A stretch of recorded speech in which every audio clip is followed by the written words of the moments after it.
Hi, I'm Zina LaRue, investigative health journalist and functional nutritionist. And today I have the honor to speak with the famous Dr. Igor Cetojevic. And he's based in the lovely Cyprus. And it really is such an honor to connect with you today. And I feel really grateful that you're willing to share your knowledge and your wisdom with us. So thank you so much for joining us. And as many of you know, Dr. Igor is known as the doctor who fixed Djokovic or transformed Novak Djokovic. And he's a medical doctor, he's a nutritionist and a wellness specialist, and he has so many qualifications and degrees. And he really has gained celebrity status in the world of tennis. So we all remember when Djokovic really struggled to get through his 5-set matches, and he often had to take those medical timeouts. And it just seemed like he lacked the stamina and he didn't have the energy to get through his matches. So, Dr. Igor, we're all very curious to know how your relationship started with Djokovic, and most importantly, how did you help him? Okay, thank you for inviting me, and I'm very, very happy to share some insights and for people who are really too keen to success in on sport, particularly in tennis, because people they know me through this tennis world. And well, that's how I met him. It's very interesting because I'm not a person who like too much to watch on TV sports and so on. I like to do sports, but not to watch too much. But through my background and my knowledge, experience, and so on, I'm able to read body language very well and apply my knowledge accordingly. That's body language is just kind of like one insight to see what's going on there. And if the people they're having some struggles on fields and so on, I could guess what could be, and I've been doing some checkups later on, and to see is it my quote mark guessing right or not, and we're getting a good source of knowledge, okay, there, and apply knowledge and results coming, And how it's happened, actually, I watched his match long time ago by coincidence, because a friend of mine told me to watch it. Was actually Australia 2010, in 2010, yeah, and I saw it kind of like he played very well for quarterfinals with the beautiful, nice player, Mr. Tsonga from France, and they play well, and he was very good first set, second set, and after that was big drop down in game, and medical 1, medical 2, and commentator comment a few times, Mr. Djokovic again has asthma, okay? And for me, it was like, because I'm a medical doctor and trained different fields, it was interesting to see what's going on out here. That's kind of some kind of catch for me, okay? And he started to play again, and was 2-1, 2-2, and again, some kind of like break, and commentator repeat a few times again, same story about asthma. And I said, it's not asthma, something else is there. Okay. And my wife told me, said, well, what's going on? And I told her, a Serbian guy playing tennis, and kind of, they say asthma, I think it's not asthma. Okay. And she's American, and she said, Americans are very open people. And I said, why not help him? He's your guy, In that time I was in Cyprus, he was in Australia, I have my practice here and doing my job and so on. And I have a friend who told me about this match. They have coffee in the morning, I said, well, did you see Novak lost because he's asthma, and he's very good, but asthma blocked him and so on. I said, well, I don't think so, it's asthma, something else is there. And he said, yeah, sure. I said, I'm not sure, but if I check, I can be kind of behind my words and my knowledge and my experience and my checkup. And he said, I know some people who know people and and I can make contact for you. And if you like to check him, will be good to help. He's a good guy, whatever. He said, okay, doesn't matter. And after a while, I make contact. His father called me, and I went to visit him, and that's how everything started. Because I saw what is a piece of puzzle or piece of puzzles or pieces of puzzles that need to be put together to be functional. Because looking at some top players that we know in any kind of sports, they are already good people, healthy people, investing time, working, to be better and better. But it's like diamond, you need to polish it, okay? It's rough diamond, need to be polished. That's also, I'm saying also these young people that they are coming to visit me say, well, we need to work on this to shine one day, because everything is there, okay? And just kind of, you're doing well, you have talent for this, whatever you're doing. And we need to cooperate knowledge and experience of other people, and we can see what is matching for you, because you are very unique. Because very bad thing is to compare. We can compare at a certain point, let's say 1/3 of ideas, what we learn and so on, but we need to find our uniqueness, because we have our different background, different ethnicity, let's say, different food in our background, different social influences, different expectation, different family issues, different coaches, different structure of body. Okay, and all these things, they are piece of puzzle that I'm looking for to match them to be in maximum interaction and condition. Yes. Okay, it's my holistic approach. Okay, that's the reason why my approach is unique. Mm-hmm. Okay, because not only kind of let's go to do this trainings, and we can do increase 1,000 trainings instead of 1,500, and to be better. And I always using word training is smart, not hard. Yes, you need to use knowledge. That's people, they can say, I will work hard. I said, don't like this word. Mm-hmm. You need to work in a smart. Okay, use knowledge to not burn out. Okay, because people, they burn, they're doing too much. They have big really will to success, but actually they don't invest in other piece of puzzles, which are very important to balance everything and to increase all levels of own existence.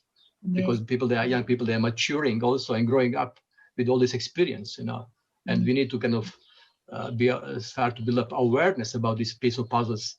They need to be saturated properly, okay? And particularly relationship, because they are emotionally vulnerable, okay? Because we have people, their parents or coaches, they're pushing them too much, okay? And we need to find out to mellow this relationship to be more fun, to be more mutual respect, okay? Because I find a lot of people, they struggle, okay, and getting emotionally disturbed, and sometimes they burn. I know some, actually everybody know, read a little bit about sport, talented person going up very well, blah, blah, blah, and after crash, emotional crash, relationship crash, and getting under drugs, under depression, under whatever, and going wrong direction. And for me, like person who choose to help people, I like to help also in parents and kid and sportsmen and coaches and all this environment to be more healthy, okay, and to have beautiful journey. Because it's not only kind of I'm going to this goal, I will be best on the world in certain things and so on. For me, the point is I like you to have beautiful journey. We have 1,000 kids now, they're playing tennis in the world, in this moment, okay, and everybody like to be the best in the world. Okay, and will be not. Okay, that's clear. But I like them to be high percentage to be happy. Okay, and I always asking my little people coming to me, means young people, said, do you like to be happy or successful? Okay, and it's very important to start to build up this idea, happiness and successfulness. Okay, I know a lot of people who are successful and not happy. Okay, and what for? Successful and what? To be on top of a mountain alone doesn't work.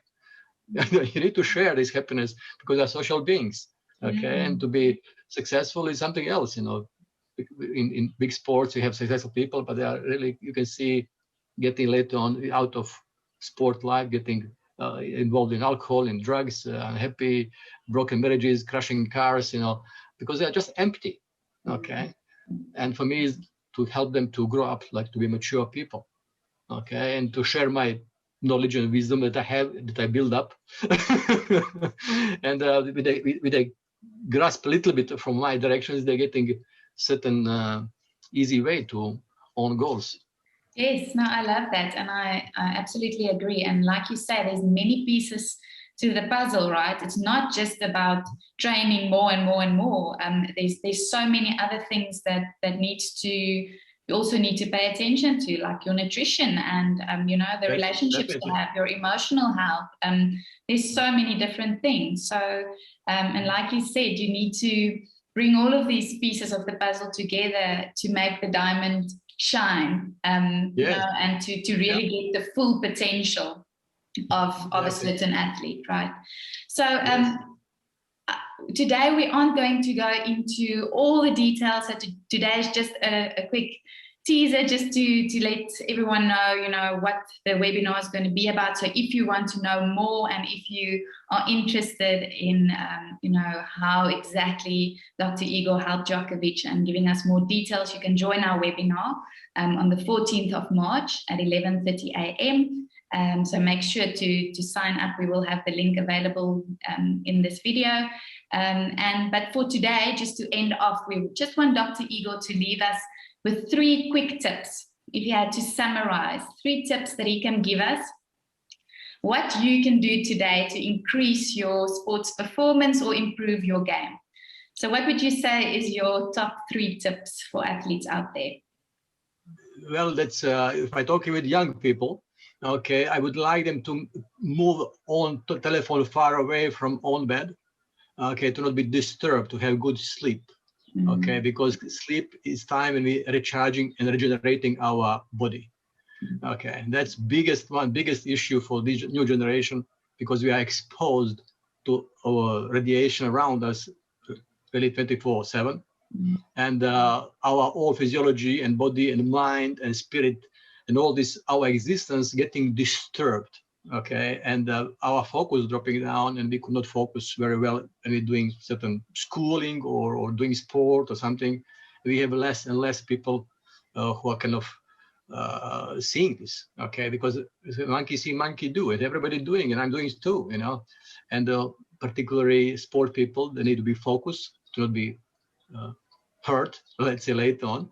With this little tip, okay, just move far away, minimum 3 meters far away from you. Even if you can switch off your router, will be great, okay, because radiation is getting biggest issue for sport people and for everybody actually. And I'm always like I do repeating for every single patient who come to visit me about the same thing, you know, because I can see if they're exposed to radiation or not.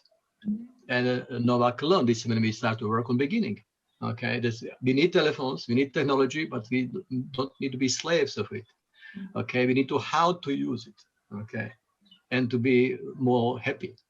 How does the radiation, just a quick question, how does the radiation affect any person? What does it do in the body?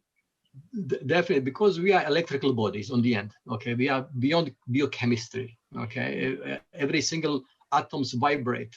You know, in biology tests, biology classes, we learn about atoms and so on. We have neutrons, protons, electrons, they are all vibrating, okay, and they are actually helping every single cell and molecules and vitamins and minerals and organ to exchange these electrical patterns in body, okay, and we have electromagnetic vibrations around us, okay, they're affecting this little atom structure to be the best shape. It's not kind of like a big blast, we will feel like X-ray, okay, we can immediately to feel it if it's exposed for a long time. But it's like a little drop on water on head every single day. No, tap, tap, tap. After 100 days, you'll be the hole in the head. Okay, just kind of how it works. And that's kind of like a gentle, but always disturbing. Okay, and always it doesn't allow us to be in our top. Okay. That's why, and my beautiful journalist a few years ago commented beautifully regarding radiation, said why we have these 3 top guys in tennis, you know, they're dominant last 10, 15 years. Said the last generation who didn't grow up with telephones. Yes.